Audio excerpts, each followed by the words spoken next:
But actually, the more you look at the future and all the things that can dislodge what we're doing now, the more comfortable you get with it. The future is just this massive change.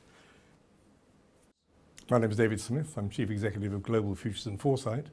I've latterly been working as a futurist and futurologist, and previously in marketing, and more particularly strategic marketing, which is basically where we're going next. Global Futures and Foresight is essentially a research firm. It looks ahead and thinks about the various drivers of what will inform our world ahead, and it brings those in hopefully a meaningful fashion to organisations, government, business, in a way that they can act upon in the short term. So Global Futures and Foresight is a visionary, forward-looking futurist company. I started GFF for a very simple reason, that when I was head of strategy for Unisys Financial Services Division, it was quite clear that we weren't moving fast enough to compete in the market. So having left behind the usual analysts community that I knew the clients and other competitors were using, we looked forward to and found futurists. We found futurologists, we found people who are barking mad, we found people who are incredibly relevant to the world ahead, and we massed those together over a few years and started to produce Foresight from what they had to offer. So what I did was form a private company in 2006 and take that forward and make available to many different firms.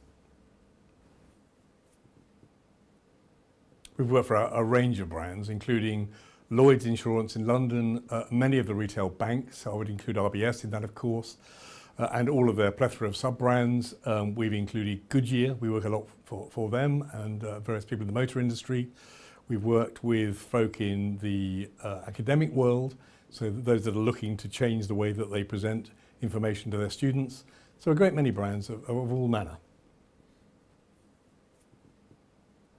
Foresight's impact strategy literally all the time. The one thing strategy lives off is what does the future look like and what is the environment in which we will be projecting our products or services. So we need to understand what the drivers are of what that landscape will look like. And in many ways, our vision should be an encapsulation of where we're heading, but it should be informed by the foresight we've gathered. So if that foresight changes in any shape or form, which it always does, then we adapt our vision. So vision is something that's often very long worked at and handcrafted, and we want to breathe a sigh of relief and leave it there, but actually it should be informed by a clear set of drivers that are the foresight that we've gathered from various sources. And it's our belief. The bottom line is it's our belief of the drivers and their importance versus, if you like, our competitors. And that's what often will drive success. Planning in any organisation is fundamental and important, but foresight tells us what we're planning for. Somebody once said you can survive for a very long time by literally putting one foot in front of the other, but eventually you fall off a cliff. So the whole nature of planning is we don't plan to have a project looking at the future. We have a project looking at the future and we plan accordingly. So the whole point is they are symbiotic in terms of where you're going to is what you need to look at to decide where you're going, but planning should follow that vision and foresight piece up front. So planning is vital, because I'm a great believer that actually having a vision of what the future looks like is utterly pointless unless you're actually going to do something about it. And that's where the rubber hits the road. The important thing is that we take a view of it, we take the drivers and understand them, and we make adaptation as a consequence. Foresight is fundamental to sustainability. Let's be honest that most firms who have declined, and we can all name them, it could be the Kodaks or the Swiss watch industry, it doesn't matter what story you want to tell, but the bottom line is those organisations knew what could eat their lunch before anybody else. Kodak produced the first digital camera. The Swiss industry produced the first digital watch. What they couldn't do was change themselves. They couldn't bring themselves to change into what was necessary for the next generation. And we've seen that in financial services in the UK, we've seen that in other organisations in the world. It can't change, it won't change. Many of us resist change all the time. And the bottom line is that we are aware of the things that can eat our lunch. We're aware that our competitors can cannibalise our base, but we have to do it ourselves because our customers have a memory and they know that if you don't bring to them new ways of working that may be more efficient or cheaper or better for them, but somebody else does, they take a long time to get over that, and sometimes you suffer. Foresight impacts growth absolutely fundamentally because we can sustain growth without any foresight whatsoever for a short term. But ultimately something changes, either your market, your customer, your competitors, the landscape, the economy, the regulation, something changes and we can no longer sustain that growth based on the old way of doing things. So we constantly need to have foresight about what is coming next, what will matter, how do they collaborate with each other, and what landscape do they produce that we can project into. So how do we think about what's coming next? So of course, if you want to grow, you need to consider foresight. So what do they say? If you want to get ahead, you have to look ahead, and it's as simple as that. Future foresight's always been useful to organizations looking ahead. We have the day-to-day pragmatic issues we have to resolve. We have to have good customer satisfaction, good experience, efficient processes, performance, happy customers, satisfied staff. There's a great many things we have to do in the now, but that doesn't buy you a future.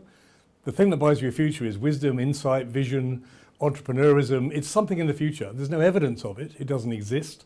So what really inspires people to produce new answers to problems are the ones that are coming, not the ones that are here today. That's great for today's money, but it isn't going to take you into the sunlit uplands of success in the future. We have to keep renewing our vision of the future. And there isn't one vision. There's multiple visions, and we need to keep looking to see which one blossoms into something we can approach and address and bring some commercial value to. Marketers bring insight to customers all the time. And the consequence of that is that they begin to value what you bring. So the bottom line is, if we just tell them about our products and services, which is fantastic, then that's what they will see us for. But if we understand more about their business, their industry, the marketplace, the environment, what's coming, we can become a useful resource to them. And they will turn to us perhaps rather than somebody else for insight. That helps inform RFPs and pre-proposal stages, builds a more sustainable, longer lasting relationship. And ultimately they may begin to move you into that place of trusted advisor. And normally that means we've pointed them to other solutions to issues they've raised rather than saying we can address all of the issues you've got. So a value-based relationship to me is one where we are bringing more than the sum of our products and services. We're bringing our wisdom, our thinking, our ideas, and ultimately our vision for them.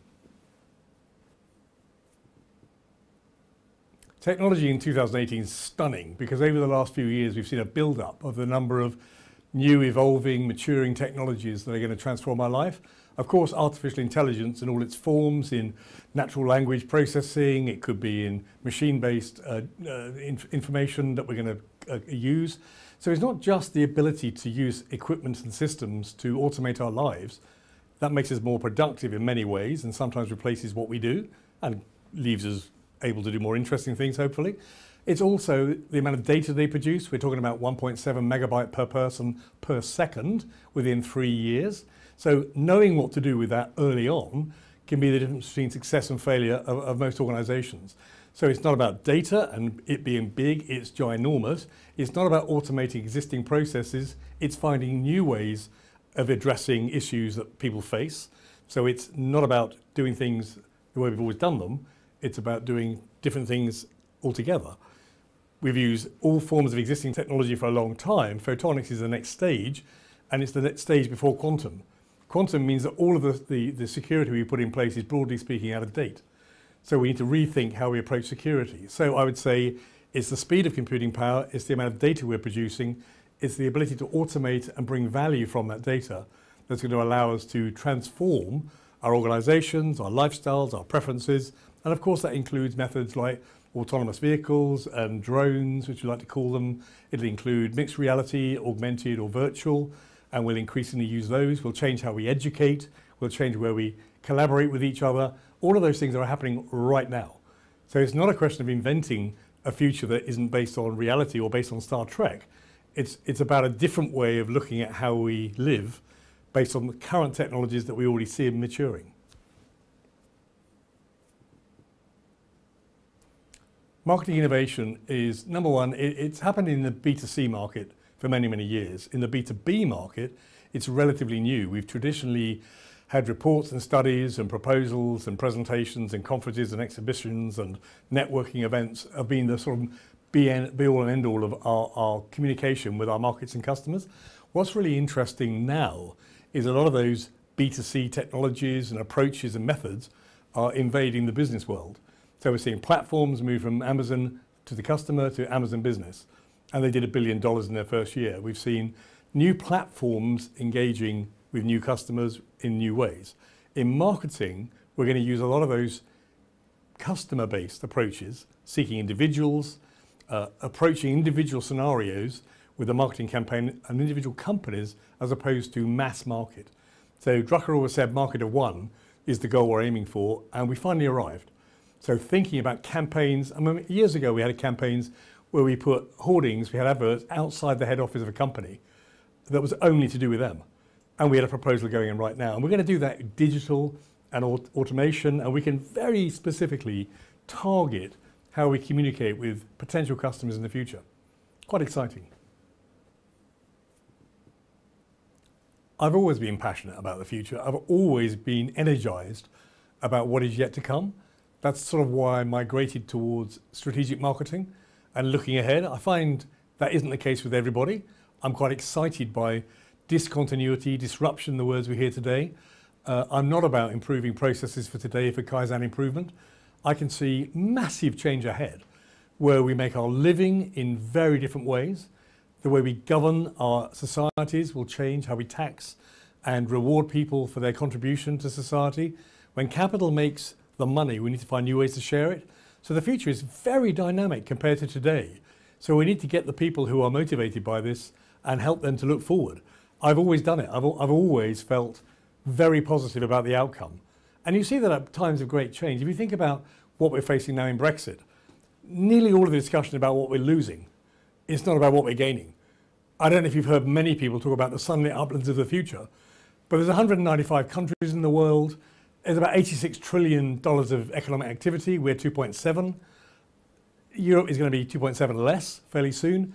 We're fifth largest economy in the world. We have a fantastic opportunity, but we need to look ahead. What we're very bad at traditionally is looking at change. We focus on what we lose, not what we gain. And it's what we gain that excites me.